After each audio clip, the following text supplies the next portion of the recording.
on tire tranquillement vers la fin et on va s'élever et on va faire comme à la coutume depuis qu'on a commencé à étudier ce passage. 10e leçon aujourd'hui et on est dans le 5e verset. Mais on va le lire tous ensemble et on va lire le psaume en entièreté. Psaume 23, si vous l'avez trouvé, dites Amen. Sinon, vous pouvez suivre à l'écran. Psaume 23, lisons-le tous ensemble à haute voix. Cantique de David. L'Éternel est mon berger. Je ne manquerai de rien. Il me fait reposer dans des verts pâturages. Il me dirige près des eaux paisibles. Il restaure mon âme. Il me conduit dans les sentiers de la justice à cause de son nom.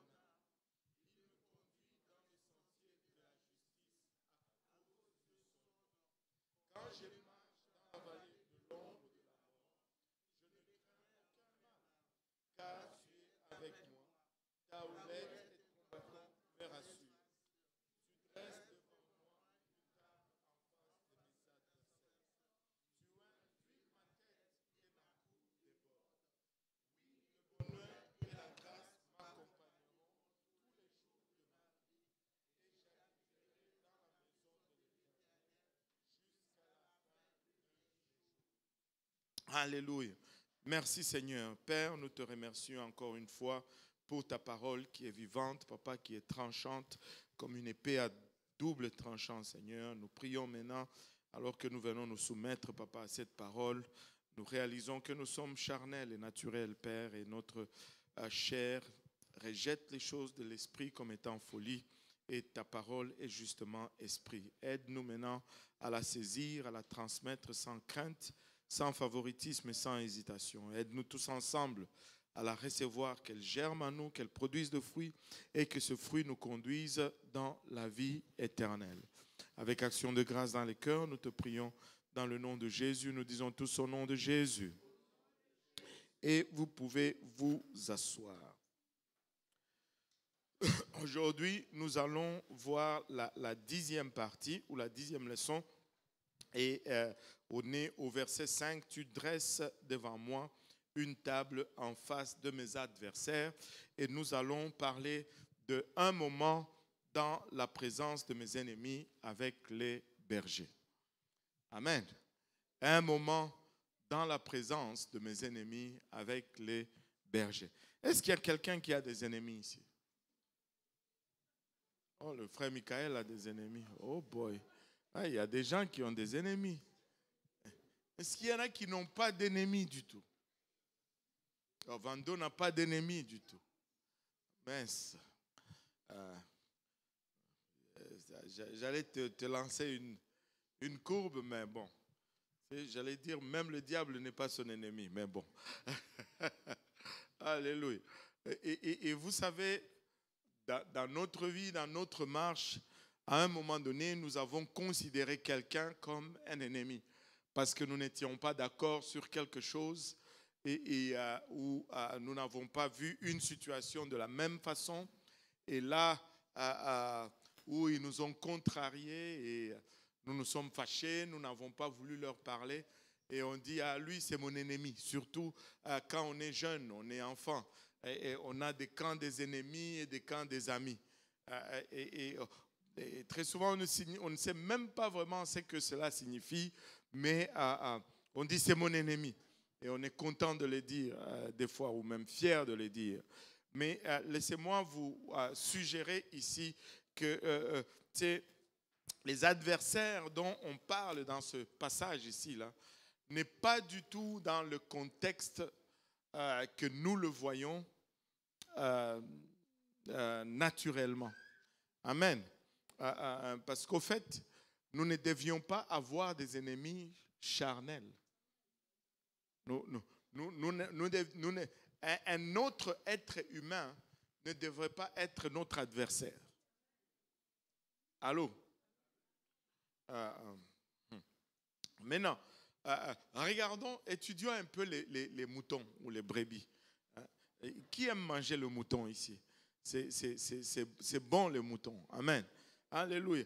Vous savez, le berger qui a un troupeau de moutons va souvent, s'il veut vraiment nourrir ses brebis, va souvent partir de fois en éclaireur. Il va partir en avant à la recherche des pâturages, seul, sans son troupeau, alors qu'il a laissé son troupeau à la bergerie. Et il va chercher de bons pâturages. Il va précéder les troupeaux pour chercher une place où les nourrir de la bonne façon. Et lorsqu'il trouve cette place ou ce plateau, souvent, ils vont chercher une place où c'est plus ou moins plat et où il y a de bonnes herbes qui sont tout verts et tout frais. Et ils vont chercher ce plateau et qui va se trouver souvent dans les hauteurs des montagnes. Et après qu'ils l'ont retrouvé, ils vont retourner à la bergerie. Ils vont partir avec leur troupeau. Ils vont étudier le chemin pour pouvoir emprunter un chemin qui n'est pas dangereux pour leur troupeau. Et ils vont conduire ce troupeau le long de chemins. Ils vont prendre des fois des sentiers un peu zigzagant jusqu'à ce qu'ils vont arriver à cette place où ils ont trouvé cette pâturage. Et là, ils vont laisser leur brebis paître à cet endroit. Et très souvent, dans les termes de leur métier, ils vont appeler cette étendue où il y a de l'herbe verte, ils vont appeler cela une table. Ils vont littéralement dire, j'ai amené mon troupeau à la table ou à une table. Et c'est là que les troupeaux vont manger. Mais quand on regarde les brebis, c'est spécial parce que Dieu littéralement nous compare, nous ses enfants, à des brebis. Nous sommes des moutons. Et nous pensons tellement intelligents, mais le Seigneur nous regarde et dit, ben...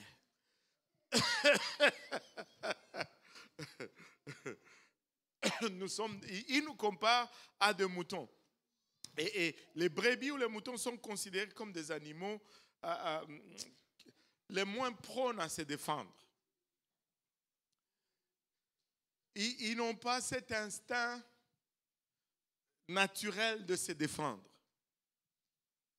Tu sais, quand ils sont dans les plaines ou si ils sont sur une table, ils vont faire face à deux sources de problèmes très souvent. La première source de danger ou la première source de problème, ce sont les bêtes sauvages.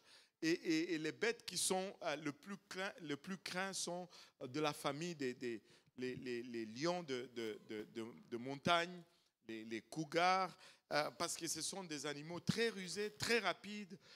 Ils vont sautiller d'une rocher à une autre très rapidement et ils vont faire des dégâts et ils vont consommer des brebis. Mais à part les animaux sauvages, il y a d'autres dangers. Très souvent, dans des endroits où on trouve des tables, ce n'est pas toujours qu'il y a de la bonne herbe. Et le berger a aussi la responsabilité d'inspecter l'herbe que les brebis vont manger, parce qu'il y a de ces herbes qui sont empoisonnées, qui sont, je ne sais pas si on dit venimeux, des herbes venimeuses, ok, des herbes venimeuses, ok, voilà, c'est des herbes venimeuses. Moi, quand on disait, quand venimeux est arrivé dans ma pensée, je disais non, ça ne peut pas, ça ce sont des serpents. Bon, anyway, apparemment les herbes aussi, toxiques, des herbes toxiques, voilà. C'est toxique, voilà, des herbes toxiques que quand tu les manges, ils te font mal jusqu'à te tuer. Amen. Jusqu'à te tuer, des herbes toxiques, voilà. Oh, le français. Des herbes toxiques. Et là, le berger doit s'assurer qu'il n'y a pas d'herbes toxiques sur la table. Et à part les animaux sauvages, il y a aussi les herbes que les brebis vont manger qu'ils doivent, qu'ils doivent veiller sur ça. Vous savez, quand j'ai préparé ma leçon, je regardais un peu les caractéristiques d'une brebis. Ça ne m'a pas empêché de penser à un monsieur que j'avais regardé. Le pasteur Pablo m'avait envoyé cette vidéo. J'ai oublié comment il s'appelle encore. Un gros monsieur qui fait toujours des blagues sur la nourriture. Il fait toujours des blagues sur la nourriture. Il dit une fois, il est allé à la ferme. Il dit, j'aime l'agneau. Et puis, il va à la ferme. Et il dit, son ami lui tend un petit agneau. Et ce petit agneau n'avait aucune idée dans les mains de qui elle était. Il dit, je l'ai pris dans ma main. Et puis, elle s'est endormie. Et puis, son ami lui dit, elle te fait confiance. Et puis, il la regarde et dit, mince, elle est tellement naïve. Parce que lui, il voyait déjà des lamb chops, des côtelettes d'agneau. Voilà. Et les agneaux sont, les brebis sont comme ça. Ils sont inoffensifs. Ils n'ont pas l'instinct souvent de se protéger. Et lorsque les brebis se font attaquer par leurs ennemis, elles dépendent entièrement de leur berger pour les protéger de la mort. S'il y a un loup qui attaque le troupeau, les brebis ne vont pas se défendre. Ça va commencer à courir ça et là, mais et il n'y a pas de système de défense. Et elles s'appuient entièrement sur les bergers pour leur défense. Elles s'appuient entièrement sur leurs bergers pour leur défense. Et la Bible nous compare à des brebis. Amen. Et ce n'est pas une surprise que la parole de Dieu nous demande de ne pas lutter spirituellement avec des armes charnelles. Parce que si nous sommes des brebis et que Dieu nous compare à des brebis, permettez-moi de vous dire que Dieu ne fait pas de comparaison à côté. Alors, Dieu ne s'est pas trompé dans sa comparaison. Et si nous sommes des brebis, nous devons faire entièrement confiance à notre berger pour notre défense quand l'ennemi nous attaque. Nous ne pouvons pas nous appuyer sur nous-mêmes, nous ne pouvons que nous appuyer sur le Seigneur. Nous ne pouvons pas nous appuyer sur notre propre physique.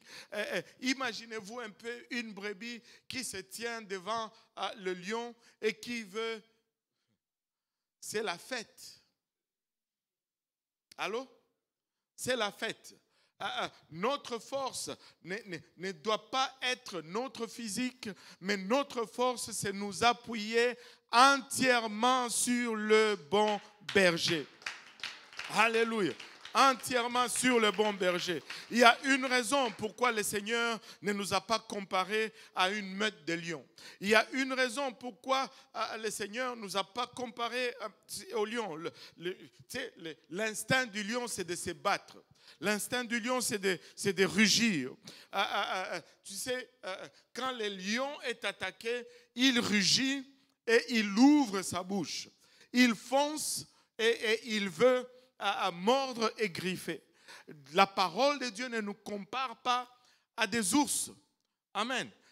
L'ours, on dit de l'ours que c'est un animal le plus rancunier possible. L'ours, si tu vois un ours, même si il est pris dans un piège et qu'il a mal, n'essaye pas de faire les gentils. Continue ton chemin parce que quand il a mal, si tu le sors de là, il va t'attaquer. Et ils ont un sens de vengeance tellement aiguisé et ils sont tellement perspicaces dans leur désir d'assouvir leur vengeance. N'aide pas un ours. Passe ton chemin. Tu vois, des fois, il y a des vidéos qui disent « Oh, un ours est venu avec son bébé. » Ce sont des fakes. Oh, son bébé était pris, l'ours est venu solliciter un homme. Fuis. Ce sont des faux trucs. Ce sont des choses qui sont faites avec l'intelligence artificielle aujourd'hui. Des gens qui veulent des views pour faire l'argent avec YouTube. Toi, tu es là, oh, au lieu de regarder une prédication. Non, c'est faux. Il n'y a pas d'animaux qui font ces choses-là. Eh Seigneur Jésus. Vous ne réagissez pas, vous regardez ces choses. Hein? Ah oui, c'est des faux. C'est des faux.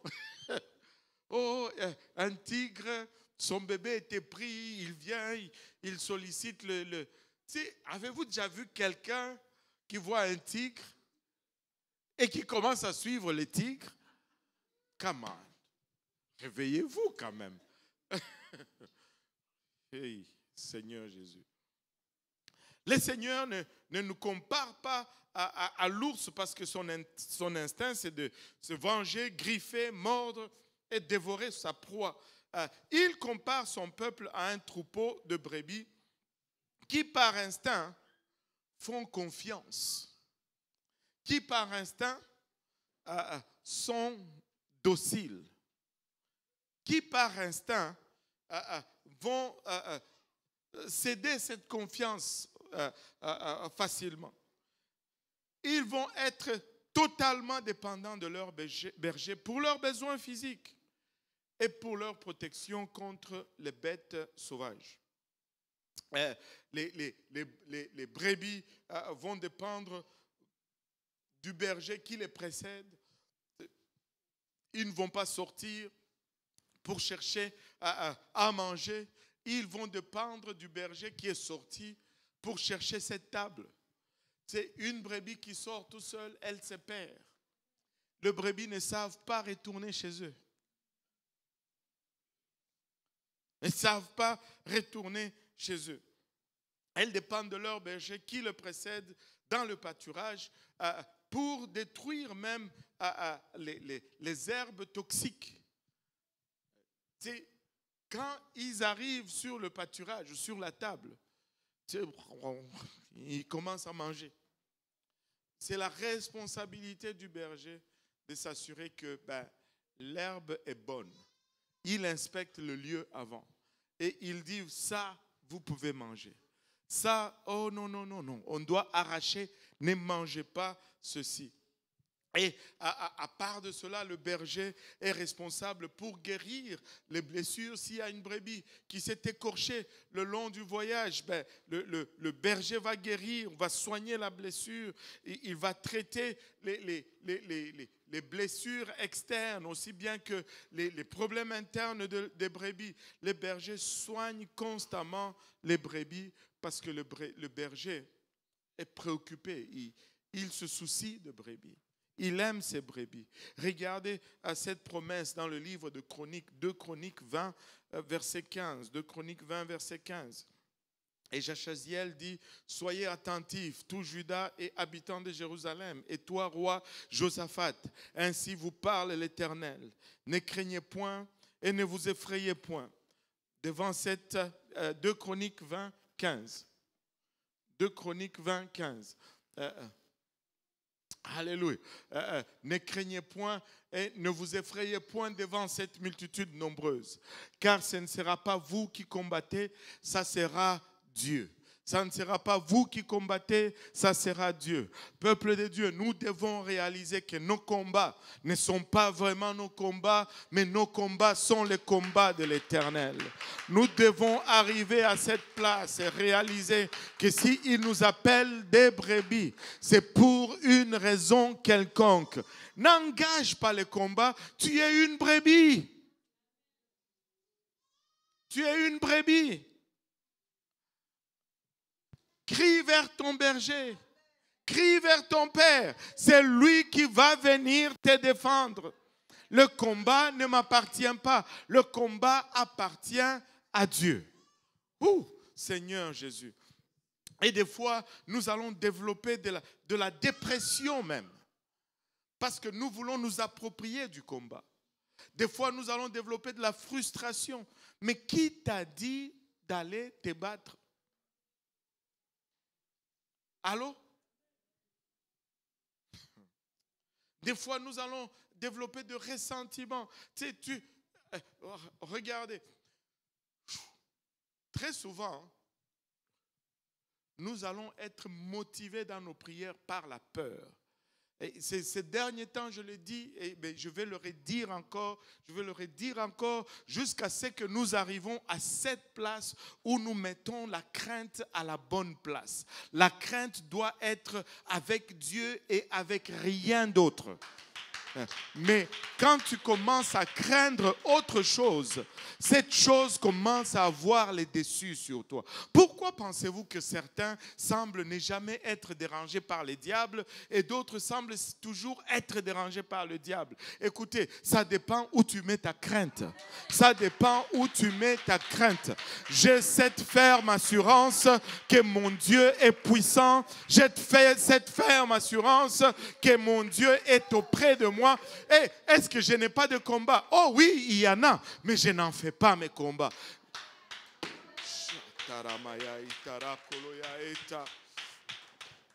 Oh Seigneur. Et des fois, on a même des ressentiments physiques. Ça nous affecte. On tombe même dans la...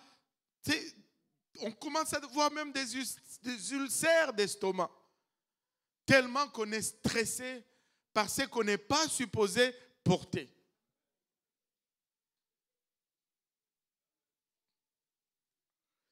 C'est... Anyway, je ne veux pas avancer avant mon enseignement aujourd'hui. Et ne vous surmergez pas dans des combats. N'essayez pas d'arracher le combat des mains de Dieu pour vous commencez à vous battre. Là, j'entends cette voix qui dit, mais pasteur, alors qu'en est-il de ce que je vis? Je n'ai pas dit que le diable n'attaque pas. Il m'attaque aussi. Allô? Et je peux vous garantir, il m'attaque sérieusement. Certains d'entre vous n'ont aucune idée de avec quoi des fois je lutte les nuits. Mais je ne veux pas laisser cela dicter mon attitude. Je laisse Dieu dicter mon attitude. Je ne veux pas croire ce que je vois, je veux croire ce que la parole de Dieu déclare. Oh Seigneur, oh Seigneur, les brebis ne se battent pas eux-mêmes. Et les enfants de Dieu doivent dépendre aussi de leur bon berger. Les enfants de Dieu, tu ne peux pas engager le diable toi-même. Si on te mettait même en face d'un démon, là, tu vas avoir la diarrhée. Tes jambes vont lâcher, là. Déjà que Dieu ne nous permet pas de voir certaines choses, gloire à Dieu. Certains d'entre vous, vous allez rester dans la maison, vous n'allez jamais quitter la chambre à coucher. Et là, vous allez voir que ça va passer même à travers le mur. Là, tu ne sais plus où aller. Tu vas commencer à dormir à l'église. J'ai déjà vu des gens qui dorment à l'église. Laissez-moi vous dire, s'il ne t'a pas encore tué, c'est parce qu'il ne peut pas te tuer.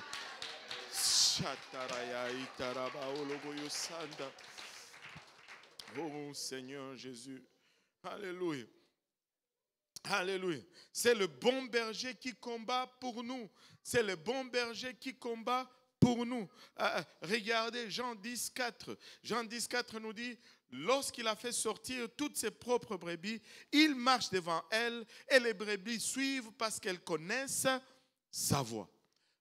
Le berger marche, alléluia, et les brebis suivent. Mais en arrière. Et le berger marche et les brebis suivent. Et les brebis connaissent la voix du berger. Les brebis connaissent la voix du berger. Maintenant, de nos jours, il y a tellement de voix. Il y a tellement de voix. Tu dois arriver à cette place. Regarde. Le diable sait te nourrir avec ce qui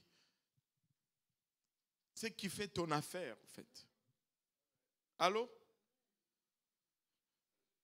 Si c'est la distraction, il va t'envoyer la distraction. Si c'est la crainte, il va t'envoyer la crainte. Si c'est l'orgueil, il va t'envoyer. Ça lui est égal, peu importe comment tu tombes. Et tu sais, il y en a qui... Et c'est pourquoi, regardez, la clé c'est d'être avec Dieu. Il y en a qui vont tomber parce qu'ils sont pauvres. Il y en a qui vont tomber parce qu'ils sont riches. Et là, certains disent, oh, si seulement j'avais l'argent. Et d'autres disent, oh, si seulement Dieu me débarrassait de l'argent.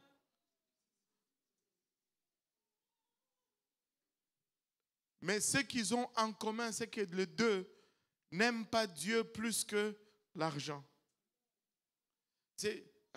C'est Dieu la solution. Ce n'est pas la possession ou le manque d'argent. On doit connaître sa voix. On doit savoir le suivre. Les brebis plutôt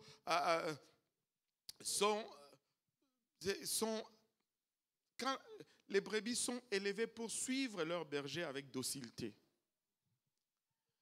Et tu sais, j'avais lu une fois que quand une brebis était croche et qu'elle voulait toujours fuir,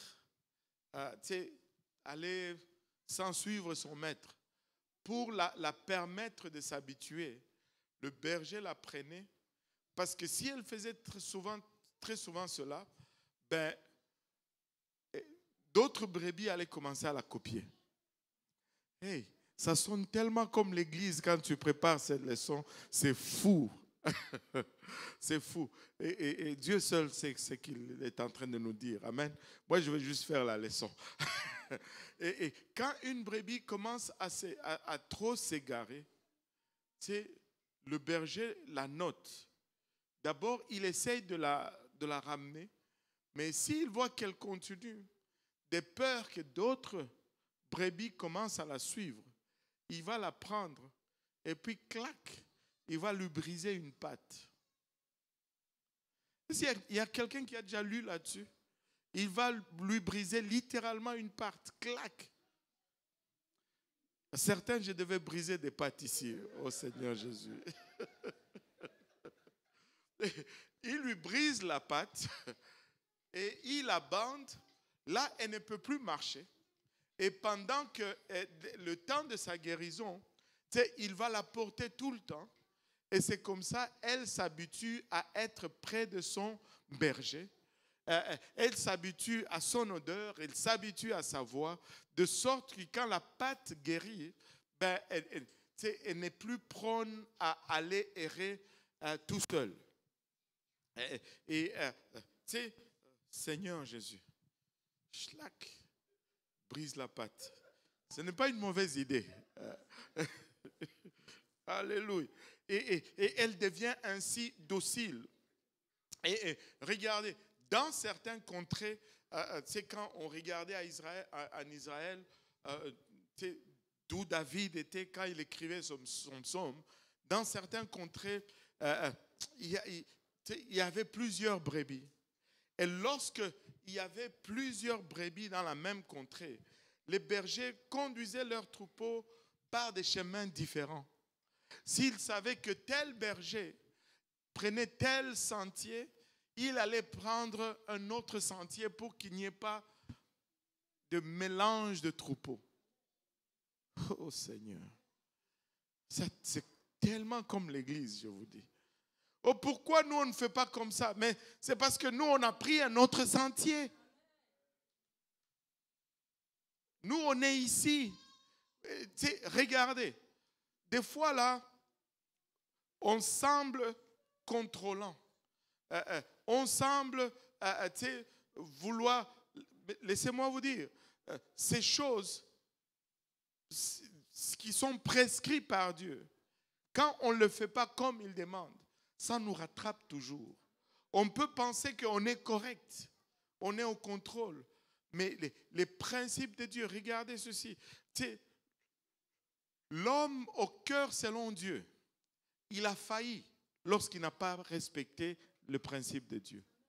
L'homme le plus sage a aussi failli lorsqu'il n'a pas respecté le simple commandement. Et même l'homme le plus fort, il a failli lorsqu'il n'a pas tout simplement respecté le simple principe ou le simple commandement de Dieu. Ce ne sont pas des choses qui sont... Des fois, nous pensons que nous allons mieux faire. Mais c'est quand nous pensons que nous allons mieux faire, nous avons déjà pris le combat dans nos mains. Suivez la parole de Dieu. Ne vous battez pas avec les principes de la parole de Dieu. Suivez la parole de Dieu. Et c'est aussi simple que cela. Je sais, dans ces contrées, les bergers vont conduire les troupeaux sur des chemins différents et ils vont aller dans des pâturages différents. Et ils ne vont pas aller dans les mêmes tables. Ils ne vont pas aller, je devrais dire, sur les mêmes tables. Parce que les brebis vont se mélanger. Et il va y avoir confusion. Mais tel berger va amener tel troupeau sur telle table. Et tel berger va amener tel troupeau sur telle table. Mais imaginez-vous, le berger a amené le troupeau sur telle table, mais ces brebis ne font que regarder la table sur le... Mange ce qui est devant toi. Mange sur ta table. Mange-la. Oh Seigneur Jésus. Il est impératif, que tout le monde dise impératif, que le brebis ne s'égare ni à gauche ni à droite. Même dans le champ, tu sais, des fois le long du chemin, il allait y avoir des champs, des plantations à gauche ou à droite. Le berger s'assurait que cette brebis ne mette pas son museau dans le champ de quelqu'un d'autre pour manger là-dedans. Premièrement, il ne sait pas ce qu'il mange. Et après, s'il mange des choses qui sont toxiques, c'est lui qui est pris à commencer à... Il va conduire cette brebis ou ce troupeau sur la table qu'il a choisie. Et c'est là que le troupeau doit manger. Alléluia. Et le berger va s'assurer que elle ne s'égare ni à gauche ni à droite pour ne pas rester en arrière ou être perdu ou tomber dans un danger quelconque qui est camouflé dans ces champs. Le berger va de temps en temps les interpeller sèchement. Il va appeler ses brebis. Très souvent, les bergers vont avoir leur cri. Et il va faire le cri parce que la brebis commence à traîner. Il va faire le cri, yep! Yep! Et là, la brebis va s'arrêter et elle va venir tout de suite. Maintenant, elles sont tellement habituées à entendre ces cris yep de leur berger. Et que quand c'est une autre personne qui crie yep, la brebis ne va pas venir tout de suite. Elle va d'abord s'arrêter. Parce que dans son instinct, ce n'est pas la voix de son maître. Et là, elle va regarder. Mais si elle reconnaît le maître, là, elle y va. Mais si elle ne reconnaît pas le maître, la brebis va avoir une réaction différente. Elle va fuir de celui qui l'appelle. Elle va fuir de celui qui l'appelle. Mais moi, je pense que nous vivons dans une génération où quelqu'un va crier « Yep !» Mais ce sont les brebis qui fuient le berger et qui vont vers celui qui crie, l'étranger qui crie. Nous sommes rendus à cette place. Seigneur, aide-nous, aide-nous. Une brebis va refuser de suivre une voie étrangère. Une brebis va refuser, va fuir la voie étrangère. Si tu es attiré par la voie étrangère, il y a un problème. Il y a un problème. Allô? Regardez, Psaume 95, versets 7 et 8. Psaume 95, 7 et 8. Car il est notre Dieu et nous sommes le peuple de son pâturage, le troupeau que sa main conduit. Oh, si vous pouviez écouter aujourd'hui sa voix. Si on pouvait écouter aujourd'hui sa voix. N'endurcissez pas vos cœurs comme à Meriba, comme à la journée de Massa dans le désert. Chaque fois qu'on résiste à la voix du berger, on s'expose à un danger. Quand on rejette la voix du berger, on s'expose à un danger. Et quand le berger précède le troupeau, ce n'est pas seulement pour montrer le chemin, mais c'est pour s'assurer que le chemin est aussi praticable et qu'il est sécure, qu'il est safe pour le troupeau qui suit en arrière. Et le berger est armé de courage. Amen. Le berger doit être courageux. Alléluia. Le berger doit être courageux et il doit être armé de courage parce que sur le chemin, là où il précède, il va faire des rencontres avec des bêtes féroces et il va des fois engager des combats avec des bêtes féroces et des fois, ces combats se passent même aux yeux, de ces brebis. Ces brebis sont là. Il y a un ours qui est là et il se bat. Vraiment, nous sommes comme des brebis. Vraiment, nous sommes comme des brebis. Vraiment, nous sommes comme des brebis. J'ai déjà vu ici dans le service en haut, quelqu'un entrer, aller jusqu'à la plateforme et les huissiers n'ont pas intervenu. Ce sont des brebis. Ils voulaient voir le berger Pasteur Graham lutter. Mais non. Mais non.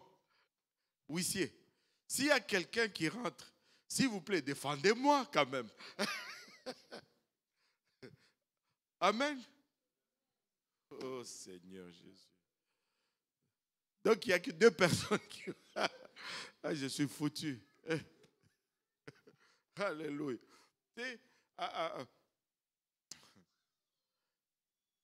Des fois, le berger va se battre avec l'adversaire ou l'ennemi ou l'animal sauvage, alors que les brebis sont là. Et les brebis ne vont pas, ils sont là, ils sont peut-être effrayés, ils regardent à gauche, à droite, mais littéralement, c'est ce qui se passe. Des fois, l'ennemi va venir et il va être féroce avec des fausses doctrines, des faux enseignements. Des distractions horribles. Mais on doit se battre avec lui, même des fois en présence des brebis. 1 Samuel, regardez, David qui racontait cette histoire dans 1 Samuel 17, à partir du verset 34, David dit à Saül, ton serviteur faisait paître le brebis de son père. Et quand un lion ou un ours venait en enlever une des troupeaux, je courais après lui, je le frappais et j'arrachais la brebis de sa gueule. S'il se dressait contre moi, je le saisissais par la gorge, je le frappais et je le tuais.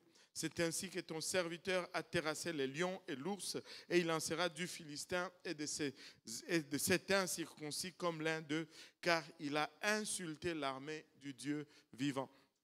On va revenir un peu à cela un peu plus tard, mais David a littéralement lutté avec les lions et l'ours dans la présence de son troupeau. Et c'est ça le travail du berger. Et David dit encore, l'Éternel qui m'a délivré de la griffe du lion et de la patte de l'ours, me délivrera aussi de la main de ce Philistin. Et Saül dit à David, va et que l'Éternel soit avec toi. Je peux entendre ta voix qui dit là, dans ton cœur, tu dis, mais David, il s'est battu avec les lions. Ben, c'est que dans l'histoire, là, toi, tu n'es pas David. Ce n'est pas toi, David, dans l'histoire. Toi, tu es la brebis de David. Amen. David, c'est le type du Seigneur. Amen. David, c'est l'image du Seigneur. L'image du Seigneur de David, l'image du Seigneur dans David est tellement fort que, tu sais, il est démontré même dans son unicité. David est le seul David de la Bible. Parce qu'on n'a qu'un seul Dieu. Il n'y a pas un autre David dans ta Bible. Il n'y a pas deux personnes nommées David dans la Bible. Il n'y a qu'un seul David. Et c'est celui-là. Et donc ce n'est pas toi et ce n'est pas moi. Nous sommes les brebis. Amen. Alors laisse le Seigneur combattre tes combats. Amen. Laisse le Seigneur combattre tes combats. Les voleurs qui viennent pour détruire le troupeau du Seigneur, ben, il est évident que c'est le diable. Et quand il va venir pour voler la pureté, il va venir pour voler le courage. Et il y a une chose que l'ennemi s'applique à voler, surtout dans ces derniers temps, il vole la foi. Et il utilise plusieurs stratégies pour voler la foi. Vous savez, il faut rechercher la volonté de Dieu. Parce que si tu commences à aller avec tes propres volontés et que ces choses-là n'arrivent pas, très souvent la première chose qui va en pâtir, c'est ta foi. Allô? Pourquoi ne servons-nous pas seulement Dieu et priorisons le salut comme c'est sa volonté? Et puis les autres choses, s'il veut le faire, il va le faire. Allô? Et tu sais,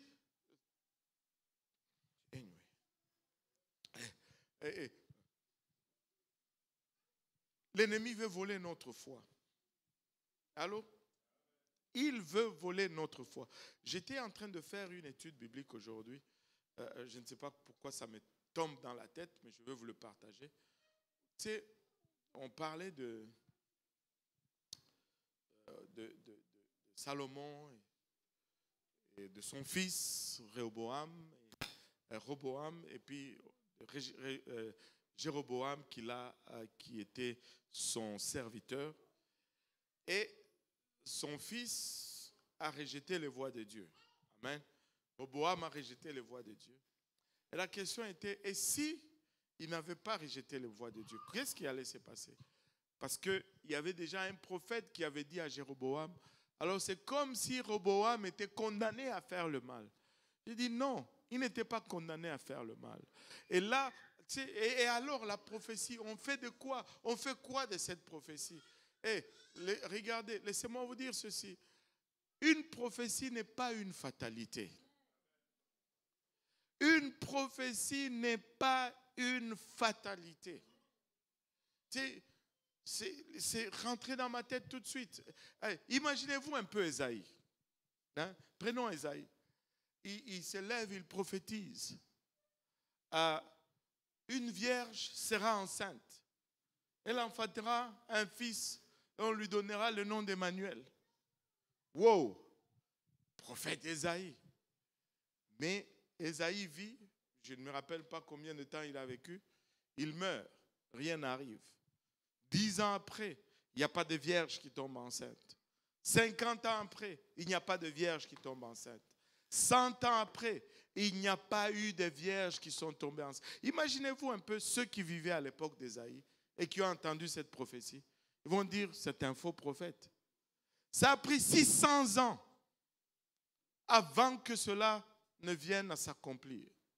Et tous ceux qui ont vécu avec Ésaïe, ils sont morts avec l'idée que c'était un faux prophète. Parce que ça ne s'est pas accompli. Non. Mais non. Mais non. Et tu sais, le caractère, un vrai prophète, ce n'est pas celui qui dit des choses qui arrivent. Même nos féticheurs là au Congo, ils peuvent vous faire cela. Très bien. Très bien. Il y a des marabouts qui font cela. On reconnaît le bon prophète par la capacité de sa prophétie à ramener les gens dans la voie de Dieu. ce n'est pas si la chose arrive ou pas là. Sinon, Jonas allait être un faux prophète. Il s'est levé, il a dit 3 jours et Ninive sera détruit. Il ne voulait tellement pas aller. Dieu a dû utiliser Uber pour l'amener là-bas. Et il s'est retrouvé là-bas. Et il a prêché. Et devinez quoi? 3 jours après, Dieu n'a pas détruit Ninive. Mais sa parole a conduit les gens à la repentance. Sa parole a conduit les gens dans les voies de Dieu. Ce n'est pas que c'est arrivé ou pas arrivé. C'est que Dieu désire plus voir des gens sauvés qu'il désire voir ton ministère, alléluia, reconnu ou certifié. Oh Seigneur Jésus. Et tu sais, le diable veut voler la foi. Et il va le faire. Et tu sais, le diable se moque tellement des gens dans ces derniers jours, c'est comme pas possible. Maintenant, le bon berger, notre Seigneur Jésus, il a déjà donné sa vie pour ses brebis. Jésus est mort à la croix déjà pour nous. Il a payé le prix pour nous. Nous n'avons plus à nous battre, mais notre responsabilité en tant que brebis est de rester proche de lui, alléluia, et d'obéir à ses commandements. Ce n'est pas de nous battre, mais c'est d'obéir à ses commandements et de rester. Écoutez, si tu es avec Dieu, tu n'as pas à craindre aucun démon ni aucune combinaison démoniaque. Alléluia. Nous n'avons rien à craindre si nous sommes proches de lui, malgré les attaques, malgré comment ça s'intensifie. Si Jésus est avec nous, qui sera contre nous? Alléluia. Les Écritures déclarent que la bataille appartient au Seigneur et que nous n'avons pas à lutter avec la chair et le sang. Alléluia. Vous savez, nous allons connaître. Je ne suis pas en train de dire qu'il n'y a pas de bataille. Je suis juste en train de nous repositionner dans cette bataille. Je veux être à la bonne position dans la bataille. Parce que de ma position dépend ma victoire. Si je suis bien positionné, je vais avoir la victoire. Mais si je ne suis pas bien positionné, je ne veux pas avoir la victoire.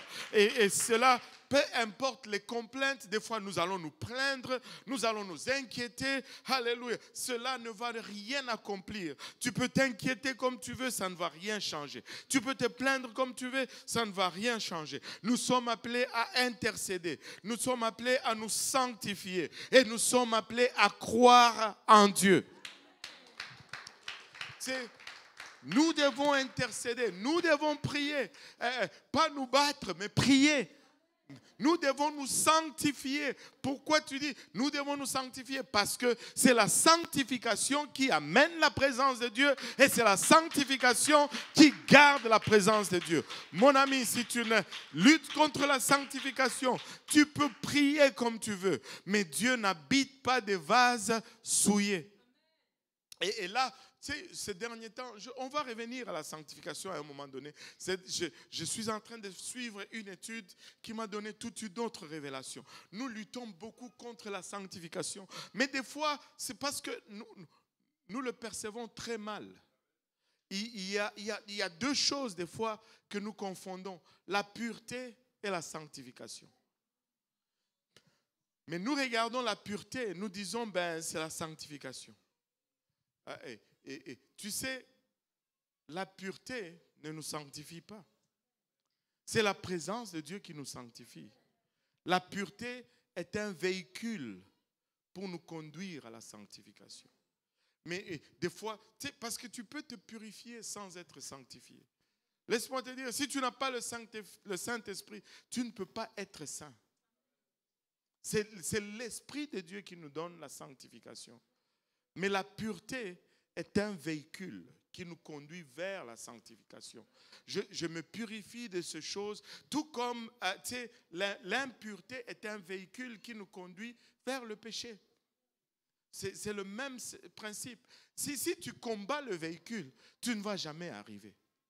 C'est pourquoi des fois, les gens vont recevoir le Saint-Esprit, mais ils vont refuser la purification. Et éventuellement, n'y a pas d'efficacité. C'est la présence de Dieu qui rend saint. Anyway, notre ennemi, le diable, je regarde un peu là. Ok. Le diable, notre ennemi, c'est le diable. Amen. Regarde le voisin à côté de toi, dis-lui, c'est pas toi mon ennemi. Alléluia.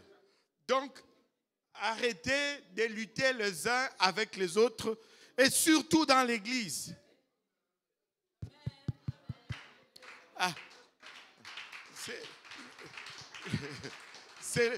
Le diable, ce n'est pas la personne à côté de toi. Notre ennemi, c'est le diable. Amen. Mais regardez, toi, tu veux te tenir devant lui avec tes activités physiques. Attends. Le diable, c'est une créature angélique. Allô? C'est un ange déchu. C'est une créature céleste. Mais cette créature a perdu sa place suite à la rébellion. Et tu sais, oui, ça peut nous faire mal. Ça peut nous faire peur. Mais bien que ce soit une créature angélique, il a déjà perdu sa place. Jésus l'a déjà vaincu. Alléluia. Jésus l'a déjà vaincu. Alléluia. Et le diable, tu sais, comment est-ce que je vais le dire comme ça. Le diable est l'ennemi de Dieu, premièrement. Mais il nous attaque, nous, par ricochet. Mais l'objectif, c'est d'attaquer Dieu. Nous ne sommes que des ambassadeurs de Dieu. Et c'est important de réaliser que l'ennemi ne cherche pas. Oui, il veut nous détruire. Mais il ne faut pas oublier en arrière de cela que cette attaque contre toi, ce n'est pas seulement toi la finalité. La finalité, vraiment, il veut passer au travers de toi pour attaquer l'Église. Il veut passer au travers de toi pour attaquer le royaume de Dieu parce que nous sommes membres du royaume de Dieu. Nous sommes les ambassadeurs du royaume de Dieu. Nous sommes les ambassadeurs de Christ. Et tu sais, ce n'est pas juste toi dans cette affaire-là. Hein? Tu sais, de toutes les façons, nous devons être un peu humbles. Amen.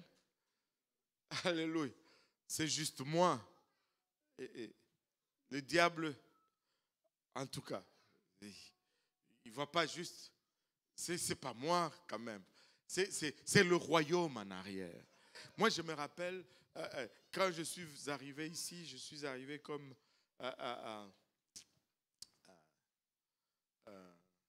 réfugié politique. J'étais un réfugié politique authentique. Amen. Et quand je parlais avec l'avocat nous a fait rire. Il nous a dit, bon, monsieur Kaozi, c'est quoi votre histoire? On a raconté mon histoire. Et puis, c'était une Belge, là, une Québécoise d'origine belge.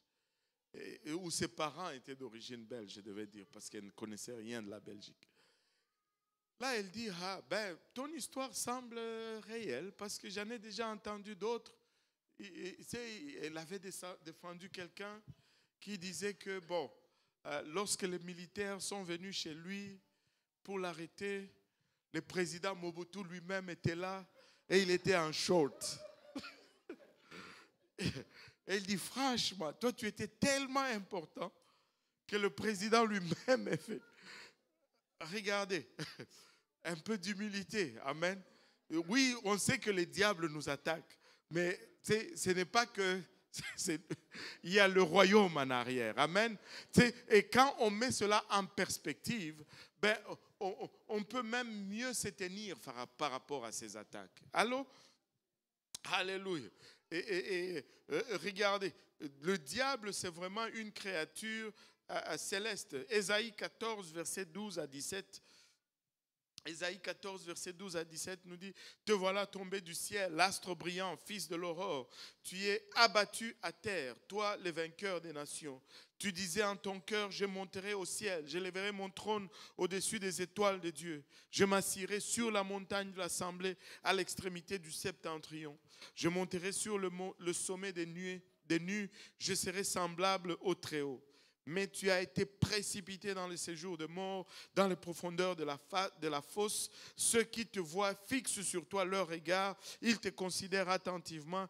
Est-ce là cet homme qui faisait trembler la terre, qui ébranlait les royaumes, qui détruisait le monde en désert et qui réduisait plutôt le monde en désert et qui ravageait les villes et ne relâchait point ses prisonniers. Regardez, il y a une exclamation quand on le regarde et on le considère. Pas parce qu'il est moindre ou pas parce que nous sommes puissants ou forts, mais tout simplement c'est parce que quand on les compare à la grandeur et la puissance de Dieu Tout-Puissant, laissez-moi vous dire, le diable ne peut rien. S'il a perdu la bataille là-haut dans le ciel, ce n'est pas ici sur terre qu'il va la gagner.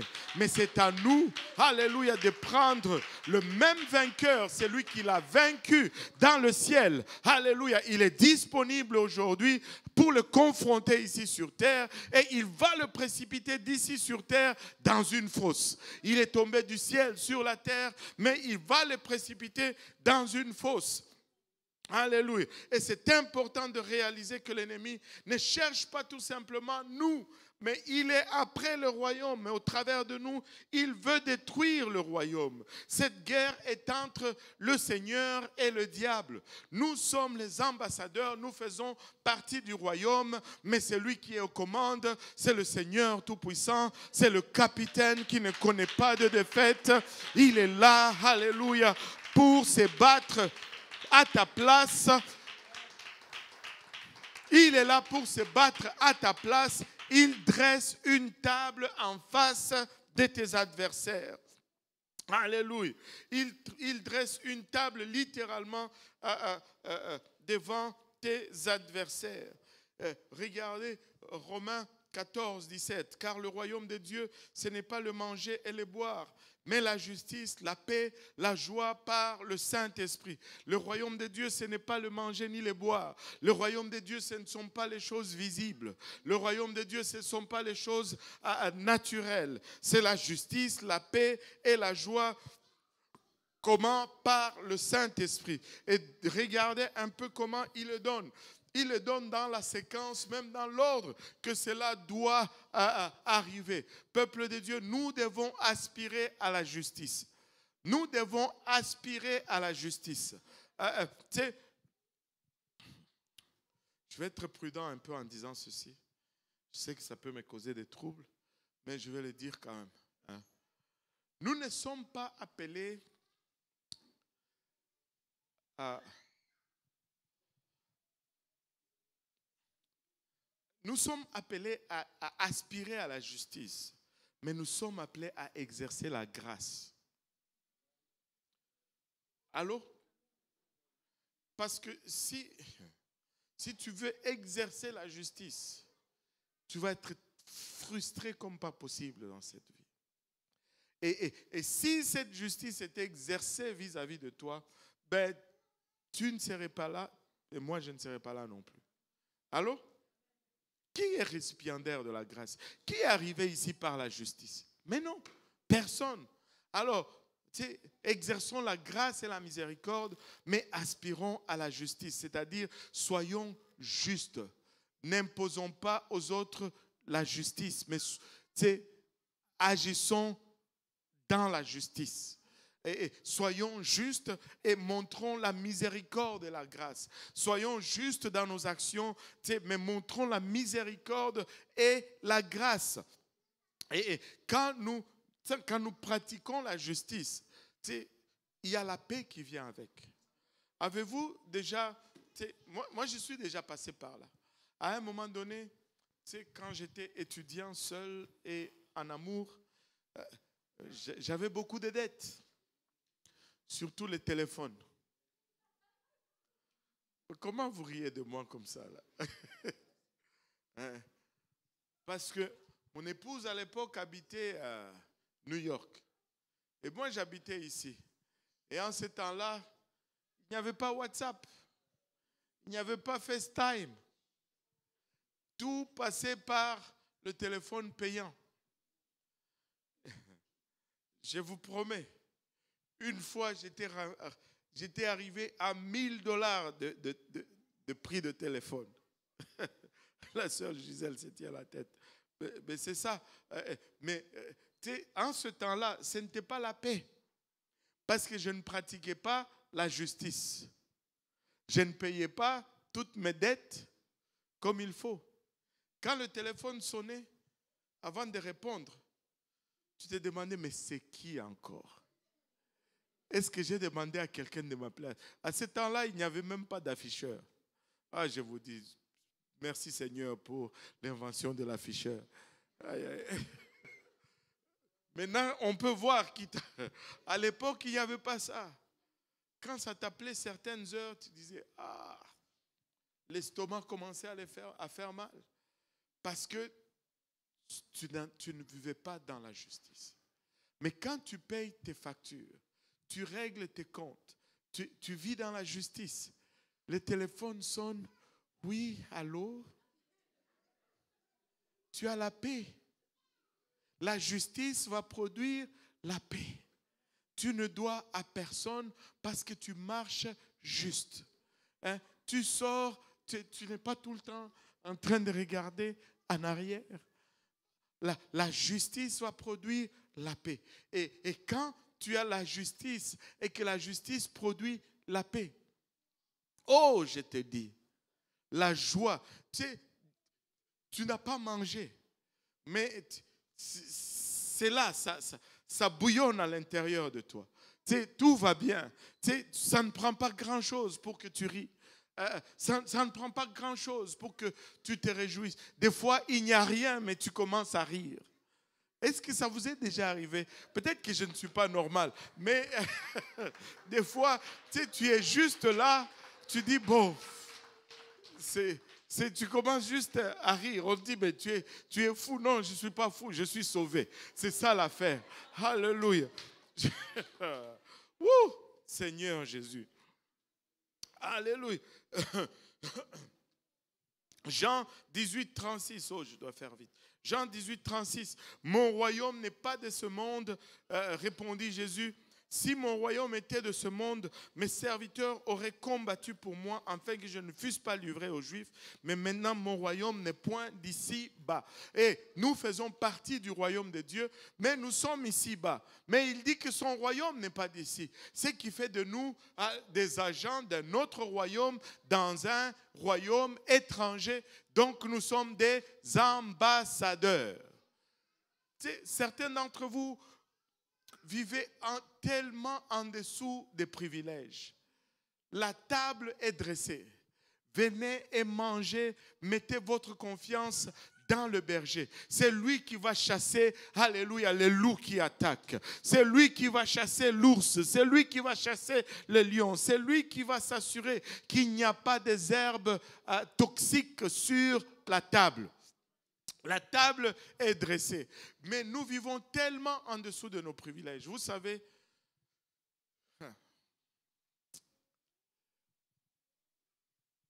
l'ambassadeur, ok, peut-être que... Anyway, l'ambassadeur des États-Unis, ici au Canada, ne va pas être regardé de la même façon que l'ambassadeur du Congo ici au Canada. Allô? Allô? Pourquoi?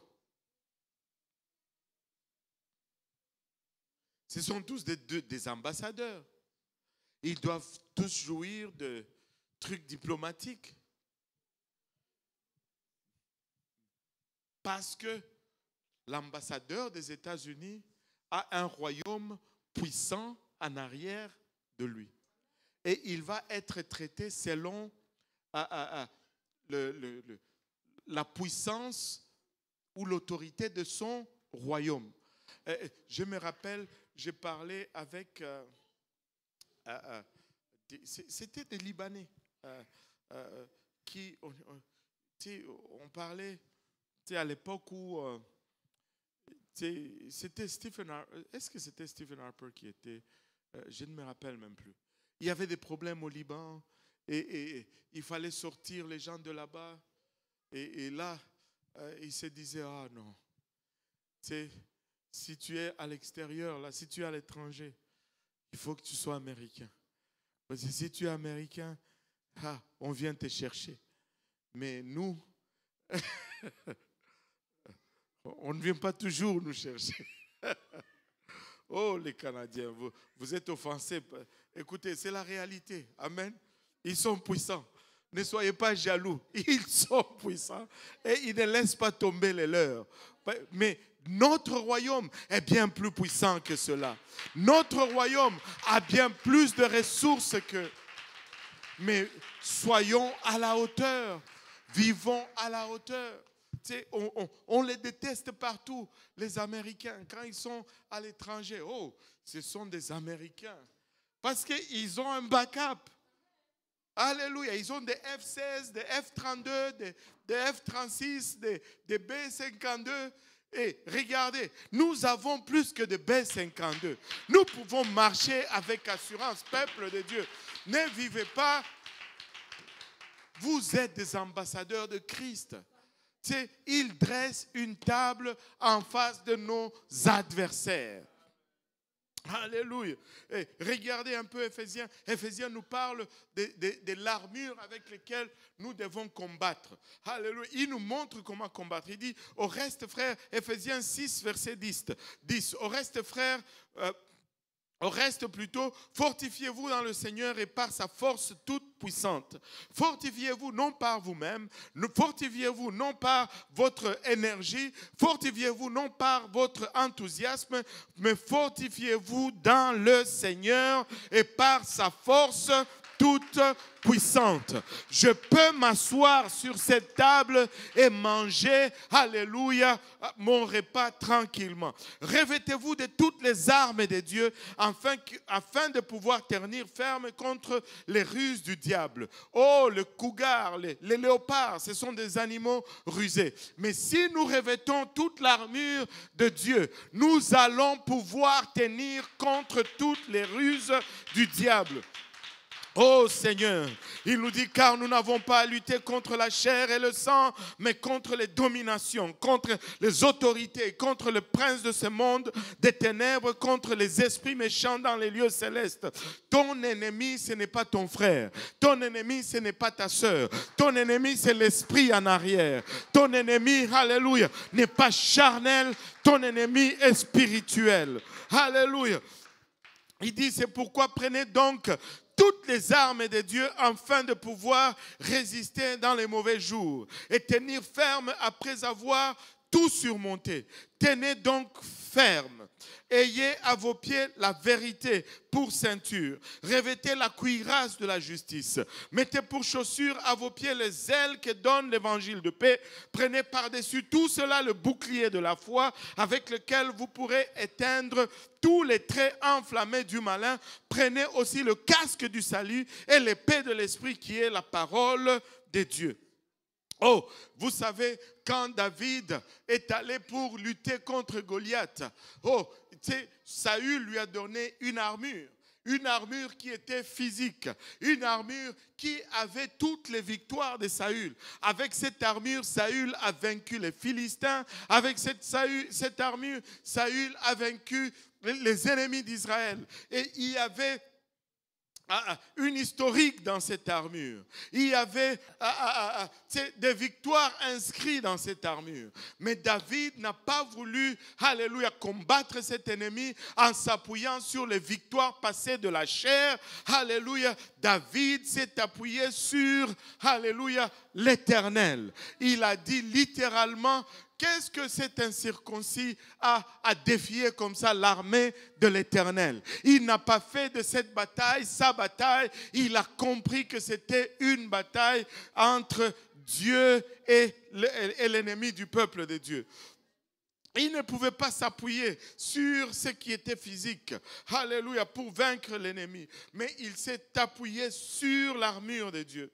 Alléluia. Et nous tous, nous devons prendre cette armure de Dieu. Nous devons être, alléluia, nous appuyer sur la vérité. Nous devons nous appuyer sur la justice. Oh Seigneur, nous devons nous appuyer sur l'évangile. Vous savez, beaucoup de nos batailles sont perdues parce que nous n'avons pas l'évangile dans notre armure. Nous pensons que l'évangile, c'est seulement dans le passé où on a obéi. Regardez, l'évangile m'a sauvé, l'évangile me garde, l'évangile me préserve, l'évangile m'amène jusqu'au bout.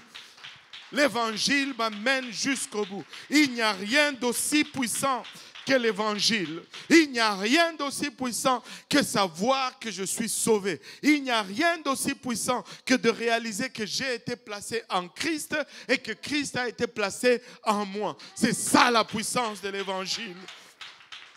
Alléluia. L'évangile me donne Christ à l'extérieur. L'évangile me met Christ à l'intérieur. Alléluia. Nous ignorons tellement la parole. Nous sommes tellement devenus des experts de la spiritualité que la parole de Dieu n'est plus une référence. Mais laissez-moi vous cautionner, peuple de Dieu. Ne vous fiez pas à aucune activité spirituelle si vous n'avez pas de référence dans la parole de Dieu. L'ennemi que nous servons est rusé.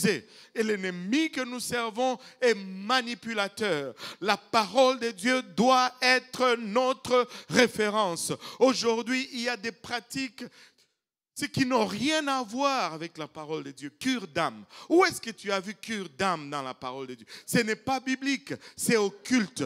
Aujourd'hui, on parle de voler les étoiles. Où est-ce que tu as vu voler les étoiles dans la parole de Dieu? Ce n'est pas biblique, c'est occulte. Ça vient des lieux ténébreux. Tout est dans la parole de Dieu. Tout est dans la parole de Dieu. Oh Seigneur Jésus, aide-nous à voir la parole de Dieu. Aide-nous à voir la foi. La foi est une arme. Vous savez, quand nous craignons le diable plus que Dieu, quand nous commençons à nous inquiéter, quand nous commençons à nous tourmenter, notre foi n'est pas placée à la bonne place. Certains d'entre nous prions beaucoup, mais nous sommes motivés par la peur au lieu d'être motivés par la foi. Nous ne prions pas par assurance, nous prions par crainte. Nous prions par terrorisme. Et nous pouvons prier. Mais nous n'arrivons même pas à nous voir délivrés. Seigneur Jésus, je suis en Christ, je suis une nouvelle créature. Je dois tout d'abord commencer par le croire et l'accepter. Il n'y a rien qui est plus puissant que Jésus-Christ pour l'amour de Dieu. Il n'y a rien qui dépasse le sang de Jésus-Christ pour l'amour de Dieu. Mais, alléluia, mais on s'est bâti de forteresses là-dedans. On s'est bâti de forteresses. Nous avons tous des origines sombres, la plupart d'entre nous. Je ne sais pas, je vais parler pour moi. Nous avons des origines sombres. Et on n'allait pas miser sur nous pour être là aujourd'hui. Nos grands-pères ne connaissaient pas Jésus-Christ. Nos pères ne le connaissaient pas. Mais il nous a appelés. Il nous a lavés, il nous a rachetés, il nous a établis et nous lui faisons confiance. Même si tout... Laissez-moi vous dire, même si tous les... Je ne connais pas, j'ai oublié le terme. Comment on dit ce terme-là? Même si tous les esprits, j'allais dire même si tous les nkishi, même si tous les esprits, tous les esprits de mon village combinés ne peuvent pas arrêter Jésus dans ma vie. Moi, je le crois. Je n'ai pas à me battre avec cette croyance. C'est réglé dans ma tête. Je le crois. J'ai vu mon père, malgré ses origines, alléluia, coutumier ancestral, de chef ancestral.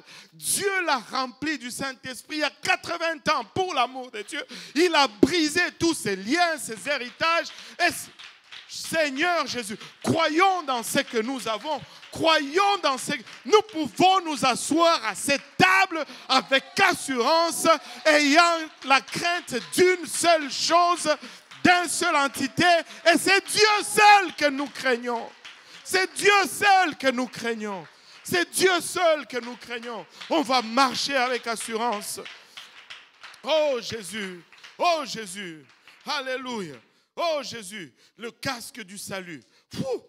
Vous savez, parce que je ne suis pas sauvé, juste c'est fini. Le salut est très significatif. Le salut est la pièce centrale de tout ce que nous faisons. Parce que c'est le salut qui garde nos pensées à la bonne place. Quand le salut n'est plus au centre, tu réfléchis, tout croche. Tout croche. Et il dit le casque du salut parce qu'il veut que tous nos pensées soient réglées et motivées par le salut. Aujourd'hui, les pensées sont saturées de la puissance de Dieu. La démonstration. Dieu est puissant. Mais ce n'est pas ça qui te... Seigneur Jésus, chéris le salut. Fais du salut le point central. Tu verras que tes réflexions seront alignées. Aspire toujours au salut. Suis-je sauvé? Suis-je encore sauvé? Qu'est-ce que ça ajoute à mon salut? Est-il sauvé? Ma famille est-elle sauvée? Le salut doit être le centre. Le salut, c'est l'œuvre la plus grande de Dieu. Vous savez pourquoi le nom de Jésus est le nom le plus grand? Parce que c'est le nom qui sauve. C'est le nom qui donne son œuvre le plus grand. Il a des noms selon ce qu'il fait. Mais quand le nom du salut est arrivé, ça a été au-dessus de tout autre nom. Parce que le salut est au-dessus de toute autre œuvre. Au-dessus de toute autre œuvre. Chéris le salut. Réalise-toi que c'est le casque du salut. C'est ce qui doit garder et conduire tes pensées. Je dois penser salut. Je dois respirer salut. Je dois penser l'évangile. Oh Seigneur Jésus. Oh Seigneur, je dois faire vite. Alléluia. Alléluia. Et ce casque du salut couvre nos raisonnements. C'est ce qui nous couvre entièrement et nous assure la victoire. Du temps que j'ai le salut, j'ai la victoire, mon ami. Du temps que j'ai le salut, le diable a perdu. Le combat ultime, c'est pour ton âme. Allô? Alléluia. Nous ne luttons pas contre les gens. Alléluia. Le battement du cœur de Dieu, c'est le salut de tout le monde. Et tu sais, pourquoi les gens ne sont pas nos ennemis? Parce que c'est la volonté de Dieu que nul ne périsse. Tu sais, même le sorcier le plus pire de ton village, de ta famille, Dieu voudrait qu'il soit sauvé. Tu sais, j'ai déjà dit cela, je vais le redire encore. Ça serait tellement une bonne nouvelle que le plus grand sorcier de ta famille reçoive le Seigneur Jésus-Christ. Quelle paix que ça amène. Toi, tu veux les tuer. Si tu les tues, les esprits qui étaient en lui vont chercher quelqu'un d'autre. Sauve-le. C'est la seule façon de tuer ces esprits-là. Noie-le dans le sang de Jésus-Christ.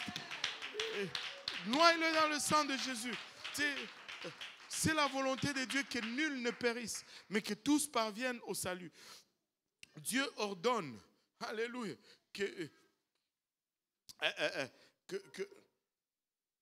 de nous aimer les uns les autres. Alléluia. Oh Seigneur.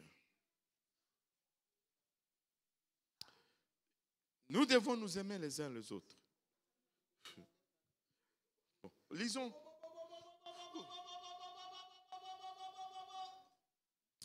Peuple de Dieu, si nous pouvions mettre nos différends, ça entrave tellement l'avancement de l'œuvre de Dieu. Et à la base de tout différent, il y a toujours une dose d'orgueil.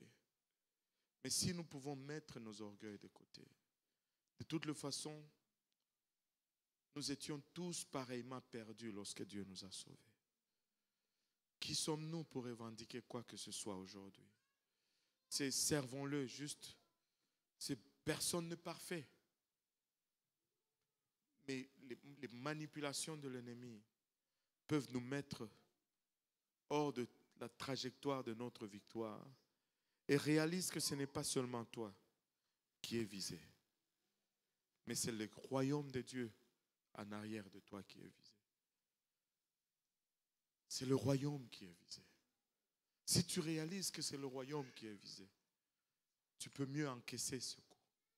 Tu peux mieux endurer cela. Parce que ce n'est pas toi qui es en question. Amen. Alléluia. Vous savez, nous vivons dans une période où les mal augmentent à une vitesse telle. Il y a eu un temps où les drogués, c'était les sans-abri sur la rue et toutes ces choses-là. Mais aujourd'hui, les gens qui utilisent les drogues, ce sont nos médecins, ce sont nos avocats, ce sont eux les drogués de la société d'aujourd'hui. Ce sont nos ingénieurs, parce que le mal est allé à ce point-là. Et ce n'est qu'un peuple aussi plein de confiance dans le Seigneur qui peut être en mesure de donner une réponse à la société à laquelle nous faisons aujourd'hui. Mais si nous-mêmes, avec des choses tellement banales, nous perdons facilement le nord, comment allons-nous faire face à ce radicalisme dans le monde aujourd'hui? Nous vivons dans un monde où, on m'a envoyé une vidéo aujourd'hui. C'est quelqu'un qui reçoit son passeport américain. Il dit, j'ai reçu mon passeport hier, mais ils ont remis mon genre dans le passeport. Et ils ont remis le genre. Ils ont dit que je suis un homme. Mais tu voyais que c'était une femme. Mais elle se plaignait parce que, selon la loi, maintenant, aux États-Unis, c'est le genre avec lequel tu es né qui apparaît sur tes identités. Et là, elle se plaignait de cela. C'est le monde auquel nous faisons face, peuple de Dieu. Et toi, tu veux... Non. Assoyons-nous à cette table avec assurance. Et notre adversaire, ce n'est pas l'autre qui est sur cette table. C'est le loup qui va sortir de loin pour dévorer. Et c'est lui qui est assis en face de moi. Et après l'avoir mangé, il va vouloir me manger. Mais si personne n'est parfait. Amen. C'est sûr que je vous ai déjà offensé. Peut-être même aujourd'hui, je vous ai même déjà offensé. Qui sait? Mais ça fait quoi? 20 ans quasiment que je travaille ici. 20 ans. C'est sûr que dans 20 ans, je vous ai déjà offensé.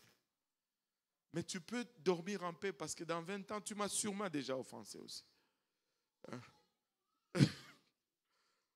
Mais si nous mettions juste tout cela de côté et que nous nous aimions tout simplement et qu'ensemble nous travaillons pour le royaume et que nous voyons notre ennemi perdre la face pour de vrai. Ok. Je ne veux pas... On ne va pas être amis avec tout le monde parce que tout le monde n'aime pas la même chose. Le frère Boaz, il ne jure que par la teke. Moi, je ne jure que par le foufou. Il va y avoir des divergences, mais cela ne doit pas nous empêcher de nous aimer. Allô? Moi, je veux peut-être être plus proche. Je cherche un autre mangeur de foufou. Bon. C'est qui l'autre mangeur de foufou? Grâce? Je vais être peut-être plus proche de Grâce parce qu'on a des affinités. Quand il y a le pondou et le foufou, on a le même sourire. C'est normal. Cela ne veut pas dire que j'aime Grâce plus que j'aime Boaz. Non. Allô? Allô? Mais travaillons ensemble et voyons l'œuvre de Dieu avancer. Il dresse une table en face de nos adversaires parce que ces adversaires sont déjà vaincus. Mais l'adversaire n'est pas celui avec qui tu es à table. L'adversaire, il est en face. Là, tu vas dire, je ne veux plus m'asseoir en face. Non, non, ce n'est pas ça que je vais dire. Amen. Alléluia. Mais prenons le territoire ensemble. Allons à la conquête ensemble. Et voyons la gloire de Dieu descendre sur cette ville, sur cette province ensemble. Nous sommes positionnés. Regardez le temps. Il ne nous reste plus grand temps. Mais si, alléluia, nous travaillons avec enthousiasme, si nous nous impliquons, nous allons voir la gloire de Dieu. Amen. Nous allons voir la gloire de Dieu. Dieu veut faire un travail rapide. J'ai fermé mon truc. Je n'ai pas fini tous mes notes, mais vous avez vu que j'ai fermé quand même. Amen. Et Dieu veut faire un travail rapide. Je suis en train de plaider avec cette congrégation de l'église francophone. Et il n'y a pas de perfection, il n'y en aura pas. Alléluia, nous sommes tous imparfaits. Mais tu sais que Dieu a laissé des imparfaits pour pouvoir te parfaire. Tes imperfections vont me parfaire et mes imperfections vont te parfaire. Et ensemble, nous nous parfaisons. Alléluia. Avouez qu'elle est bonne quand même. Là. Je suis allé la chercher loin, celle-là. Nous sommes en train de nous parfaire les uns les autres. Amen. Alléluia. Tu sais, quand tu vois quelqu'un, tu sais, ça n'a pas marché, dis-toi seulement, bon, c'était juste pour augmenter ta patience que Dieu l'a mis là. Et puis, baie le sourire et regardons en avant. Dieu veut faire de grandes choses. Il dresse une table. Il dresse une table. Il dresse une table. Alléluia. Et laissez-moi vous dire juste une dernière chose. Dieu n'est pas fou. Dieu n'est pas fou. Il ne peut pas mettre une table en face de nos adversaires s'il savait que l'adversaire allait être un problème pour nous. S'il a mis cette table en face de ton adversaire, c'est parce qu'il est en train de te dire, il y a un message profond là-dedans. Il est en train de te dire, mange tranquillement ma fille. Mange tranquillement mon fils. L'adversaire ne peut rien faire.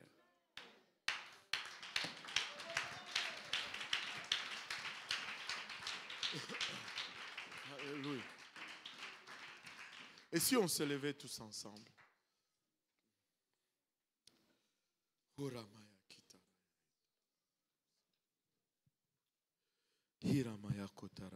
Prions tous ensemble. Seigneur Jésus, nous te sommes infiniment reconnaissants, Papa, du privilège de ta parole, du privilège de te connaître, du privilège de te servir. Père, alors que nous venons aujourd'hui, Papa, alors que nous avons reçu cette parole, nous prions, Papa, Ilabashata, que tu puisses la permettre de s'enraciner en nous. Papa, pour une fois, Seigneur, d'organiser nos